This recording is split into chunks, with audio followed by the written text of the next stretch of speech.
Ang pag-aasawa ay paglagay sa tahimik.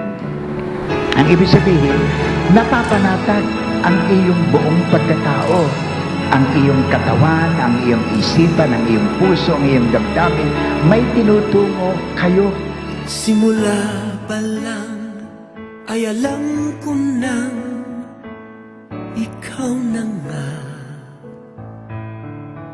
ang hinahanap ko, na kay tagal ko nang hinintay. Para bang isang panaginip, tayong dalawa ay magkapiling.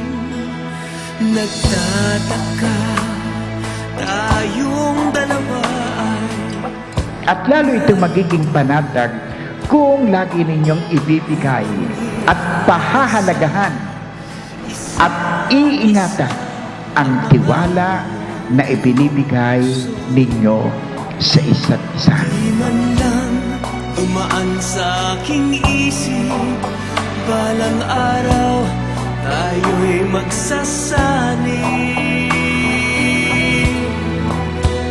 Magmula ngayon, ako'y nangangako, iibigin ka sa habang panahon. Magmula ngayon, magmula ngayon. Kaya ang dalangin natin sa Panginoong Diyos para sa inyong dalawa ay kayo unang-unay maging tapat, maging faithful, loyal. Ang pag-ibig natin lalo lamang titibay, kahit pa Kinakailangan ay aalagaan nyo na ang pagtitiwala ninyo sa isa't isa ay lumalago araw-araw. Sapagkat sabi nga ng mga matatanda, sa Laguna man o sa Bicol o dito sa Batangas, ang pag-aasawa ay paglagay sa tahimik.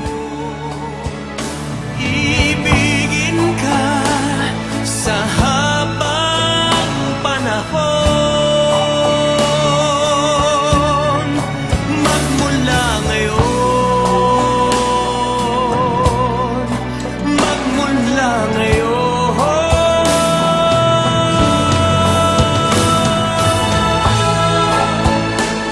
Five, bukalbase ang loob ang iyong pagparito upang makaisang dibdib si Don na iyong mamahalin at paglilingkuran habang buhay. Opo, Padre. Don, bukal din ba sa iyong loob ang iyong pagparito upang makaisang dibdib si Fay na iyong pakamamahalin at paglilingkuran habang buhay? Opo, Padre. Balang araw tayo'y magsasama.